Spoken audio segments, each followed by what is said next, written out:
There. Welcome to my educational portfolio, Tire Tracks Mark the Paths of Learning. My name is Corrine McQuinney, and I've been a school teacher with School District Number 22 in Vernon for approximately 20 years. This educational portfolio is to fulfill the requirements of completing the Masters of Educational Technology program at UBC. This is a capstone project, and it will qualify me for Category 6 certification with the Teaching Qualification Service of British Columbia.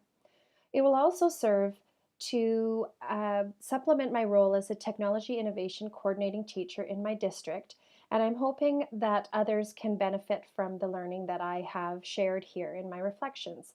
Creating this portfolio will really help deepen my understanding of my learning journey, and it synthesizes the connections that I made that I can apply to my practice. This portfolio is meant to be assessed by UBC MET faculty members, but it also will be viewed by my peers and serve as a professional portfolio for future employers. But mostly it is a real reflection of my own continuing practice of professional development that is critical to the success of a teacher. The evidence to support my learning is through the metaphor tire tracks mark the paths of learning. I love to mountain bike. I spend most of my free time doing that, and I really wanted to connect my passion with my learning goals. And so here I connect my learning journey to a mountain bike journey, and I compare things like the equipment, the tools for maintenance, technical skills, the trail construction teams, how trails are interconnected, and finally a summary of my learning. There are a couple ways to navigate my portfolio. First is the menu bar across the top of the portfolio, and we start from home, and each tab up here is a different page. So if you click on the different pages, it'll navigate through the portfolio and you can skip through any way you would like. One of the more important things I wanted to point out is the More button, as in some browsers you will get this button that actually has two more tabs to visit. I'm using Google Chrome, and it does appear differently on different devices or in different browsers. The other way to navigate my portfolio is after and at the bottom of reading each page, there is a Next button, and that will always take you to the next page in the portfolio. A mountain bike journey requires essential equipment. On this page, I talk about the essential equipment for education. The courses of the MET program drew upon the research of educational theories and theorists, and the readings and assignments were largely embedded in constructivist principles. The most important thing that I took away from this is that teachers need to create opportunities for students in which they can think critically, construct knowledge, collaborate, produce artifacts to represent learning, formulate plans and research, and engage in their own learning. The fact I am sharing here is from ETEC 530. It is a constructivist theories concept web and really outlines the basis for situated learning, metacognition, group and cooperative learning, problem-based learning, project-based learning, case-based learning, web quests, and computer-mediated communication. So these are all embedded in constructivist theory, and it's outlined in this artifact. For easier reading on any of the artifacts, including in this portfolio, just click on this symbol here to make it go to full screen. And then the easiest way to get back out of full screen is to click it again or hit escape, and it'll bring you back to the portfolio. Constructivist theories were not the only educational theories we looked at during the MET program. We did look at behaviorism in ETEC 512. This was a group project, and to get to this project, you just have to click on the link and it'll open in a new window. And here you can learn all about behaviorism in the classroom. There's other essential equipment you need while mountain biking. Not just your bike, but your helmet. Your helmet is your safety equipment. When you're on an educational journey, you also need safety equipment to protect yourself and your students. In this video, I talk about the Freedom of Information and Privacy Act and the impact it has on choosing tools in the classroom. It also discusses social media and a teacher and how to keep your private life separated from your professional life online. Let's move on to the next part of the portfolio, onto the tools section. If you walked into my garage, you'd probably be alarmed at how many tools there are on the wall, and most of them are to support my mountain biking. It's really important that you maintain a bike so you can have a good experience on the trail. And they're specific tools to meet specific needs. And in education, with technology, we have specific tools to meet specific needs. In this section, I'm going to talk about social media tools and learning management systems.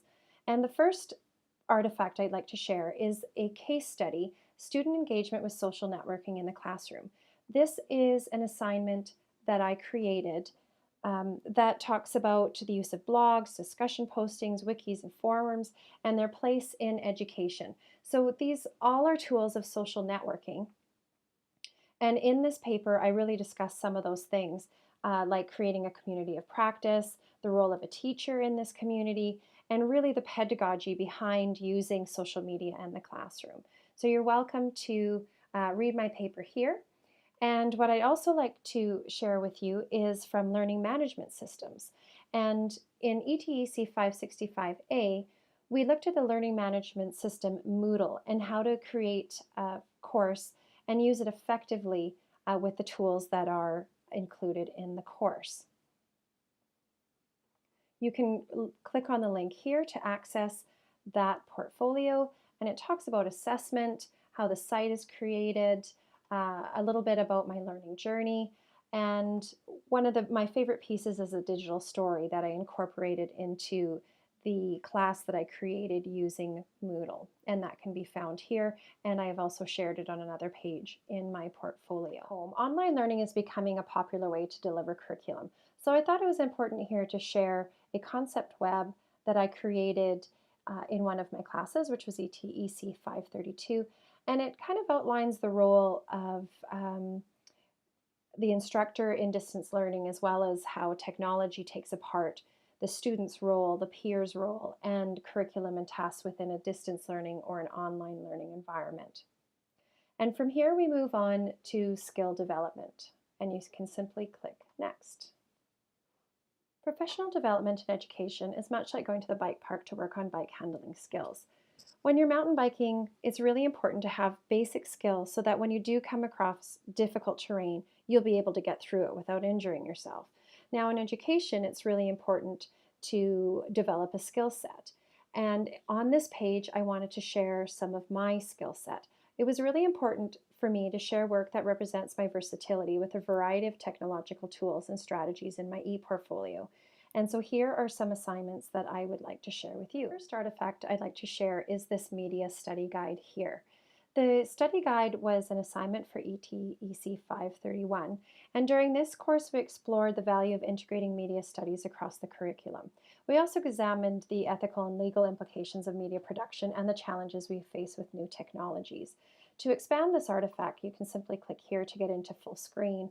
And if you're an educator and are looking to use media study in your classroom, you're more than welcome to use this media study I have created here. The next skill that I would like to share with you is that of multimedia production. Here I've done a video about the stereograph actually, which was a technology in the early 1900s. The reason I wanted to share this was because one of the significant things that I learned while creating this video is that although this technology, the stereograph, was from the early 1900s, the challenges that they had back then was how do we train teachers to use technology effectively when integrating it with current curriculum? And that is not far off of our challenges now. As technology is changing so quickly, we find it a struggle to keep teachers trained with the technology. And so I encourage you to watch this video as it really relates to some of the challenges that we have today. There are a few other tools on this page that I'd like to share, like the photo story I created in ETEC 565A. As well, if you scroll down, there is a science web quest and also a case study with math apps in the classroom designed for a grade 6 classroom. The most important piece of these artifacts that I have shared here is that they are largely based in constructivist learning theories. Now on to trail construction teams. Just follow the next button at the bottom of the page. So to have a system of mountain bike trails that we can ride, we really need the collaboration amongst the community members to design, build, and maintain the trails. This isn't much different in education. We need to work together with curriculum designers, with other teachers, to really have a good grasp of our educational journey. And one of the parts of the MET program that was really important is that we looked at communities of practice. Establishing a community of practice promotes creativity, critical thinking, and dialogue, allowing educators with different levels of experience and curricular expertise to get together and connect and share ideas. The artifacts that I wanted to share on this page were all built in a community of practice. The first was a research proposal written by a group of individuals that I work with, and where we really wanted to capture a collaborative working space online. So we wrote the online teacher collaboration in a community of practice research proposal, followed by creating a web page where teachers can get together and create projects together. The collaboration piece was the most important part of the project that we wanted to really highlight in this web page, and you're welcome to look at it here. The other collaborative project was that of digital storytelling, and you can see that's been a little bit of a theme throughout my portfolio, but it was really based from the work I did with a group of teachers to design this digital storytelling web page. It really has a lot of information about the importance and the power of digital storytelling. So if you're thinking of using digital storytelling in your classroom, I encourage you to visit this page as it is rich and full of resources. All right, so the next section of the portfolio we're going to look at is that of connecting trails. It was really important to me to talk about the significance of linked trails. When you go mountain biking, your ascent to the top of the mountain is very different from your descent. And really when you go out riding, because trails are so interconnected, you could ride a different path every time you went out riding, and it really creates a different experience. Learning today for a student is much like that. With Web 2.0 tools, all the ideas on the web are linked through hypertext and hypermedia. And as one of my assignments, I created a Prezi on hypertext and hypermedia in the classroom and how we can use it as a cognitive tool for learning. So if you click here, Start Prezi, in the bottom of the window, it will pop up to go into full screen. There it comes. All right, and you can allow it to navigate in full screen. And so you can go through and you can see how within Prezi you can actually link multimedia and text into a hyperlinked presentation. That's why I chose that tool. And at the end, actually, I shared many other tools you can use with students to create hypermedia presentations. Another great way to hyperlink information and use a collaborative tool really is a wiki. This is an example of a wiki that was created in ETEC 510. I contributed to this page that was built by other ETEC students of the 510 program over years actually, and I contributed a significant amount of information to this page. This is a great way to get the cell phones out of pockets of students that teachers often view as distracting, but using them as a learning tool and taking advantage of the technology that students have in their hand. And so I encourage you to visit this wiki and it'll give you some great ideas for using those smartphones in the classroom. The next page we're going to go to is actually the post-ride reflections, and this is where I like to share, first of all, the rubric that I used when creating my portfolio. This really influenced how the design, the organization, my reflections, and artifacts that I chose for my portfolio, and I will be assessed based on this rubric. So every good ride must come to an end. As you can see in this picture here, not all of the journey was easy. Sometimes I felt like there were bumps and scrapes and bruises along the way, but really it's accepting those falls and learning from the mistakes that is all part of the journey. But of course, when you get to the top of the mountain, and for me the top of the mountain is completing this educational portfolio, there's no better feeling. And this picture here is after I had made it to the climb to the top of a mountain. You can see I'm red-faced and tired, but I have a big smile on my face, and I'm smiling now as I share this with you. I also wanted to share that this learning journey really influenced my own philosophy of education. I now see myself as a constructivist learner as well as a constructivist educator.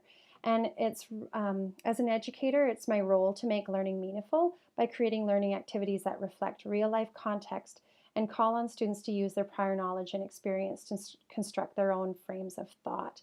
That was a really important and significant piece of my learning journey, to view myself as a constructivist. And also, a valued member of a community of practice. This will always be a really big piece of my future learning goals, is to be a part of those communities of practice that I can connect with others and really deepen my understanding of things and not reinvent the wheel or go down a path on my own, that I can share those learning journeys with others. Again, I have to give credit to my peers and my instructor for providing the feedback so that I could construct this portfolio and make it an effective learning space. And the best editor along the way was my own husband, who supported my learning journey over the last 2.5 years by editing almost every piece of writing I made. And also, he took on extra responsibilities with the family. And so, although this journey is coming to an end by completing my Master's of Educational Technology, it really doesn't end here. I'm already working on some new things that I've highlighted in this section here. I'm working on creating a mobile makerspace in my own district based on STEAM learning, which integrates science, technology, engineering, arts, and math. And the makerspace would include things like robotics and coding and 3D printing and making prototypes with students. And if you're interested in that, I have actually left a link here to my proposal.